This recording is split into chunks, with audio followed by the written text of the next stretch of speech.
তেলিয়ামুড়া মহকুমার সুপরিচিত স্বেচ্ছাসেবী সংস্থা ক্ষিতীশ দেব মেমোরিয়াল সোশ্যাল ওয়েলফেয়ার সোসাইটির উদ্যোগে আজ তেলিয়ামুড়া চৈতন্য আশ্রম প্রাঙ্গণে অনুষ্ঠিত হলো একটি স্বেচ্ছায় রক্তদান শিবির।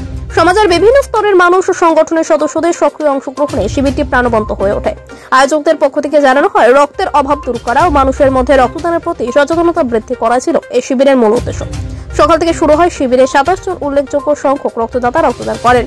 স্বাস্থ্য দপ্তরের চিকিৎসক ও নার্সদের একটি বিশেষ দল পুরো রক্তদান প্রক্রিয়া পরিচালনা করে। ক্ষিতীশ দেব মেমোরিয়াল সোশ্যাল ওয়েলফেয়ার সোসাইটির প্রতিনিধিরা বলেন, মানবিক দায়িত্ববোধ থেকেই এ ধরনের উদ্যোগ নেওয়া হয় এবং ভবিষ্যতেও তারা একইভাবে সমাজ কল্যাণমূলক বিভিন্ন কর্মসূচি চালিয়ে যাবেন। রক্তদাতাদের হাতে সনদপত্র তুলে দেওয়া হয় এবং অংশগ্রহণকারীদের প্রতি কৃতজ্ঞতা প্রকাশ করে আয়োজকরা জানান, সমাজের সহযোগিতায় এই শিবির সফলভাবে সম্পন্ন হয়েছে। ক্ষিতীশ দেব মেমোরিয়াল সোশ্যাল ওয়েলফেয়ার কমিটি এটা দ্বিতীয় বর্ষ চলছে রক্তদান শিবিরে। এই রক্তদান শিবিরে গত বছর আমাদের 32 জন হয়েছিল, এবার এখন পর্যন্ত 8 জন হয়েছে। আমাদের মূল উদ্দেশ্য হলো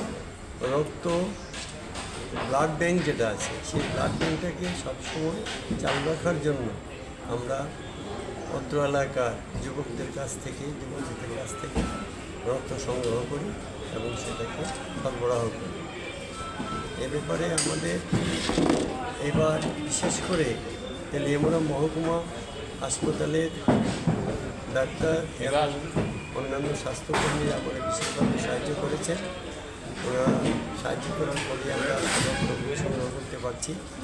আমরা আশা করছি এবারও আমাদের রক্তের সংগ্রহের মাত্রা 50 বাড়িয়ে যাবে। এই কর্মসূচি কি আগামী দিন থাকবে? হ্যাঁ, নিশ্চয়ই। প্রত্যেক বছর 16 নভেম্বর বিশেষ করে ক্ষিতীশ দেব ওনার যে মৃত্যু বার্ষিকীটা আমরা 16 নভেম্বর পালন করি, সেই পালনের অঙ্গ হিসেবে এই রক্তদান শিবির। কাজেই এটা সবসময়ই চালু থাকবে। এটা দ্বিতীয় বর্ষ চলছে, আগামীটা তৃতীয় বর্ষ হবে। আর অন্য কোনো কর্মসূচি আছে? আমাদের তো মোটামুটি সারা বছরই রিপোর্ট নিউজ লাইভ 24 ত্রিপুরা।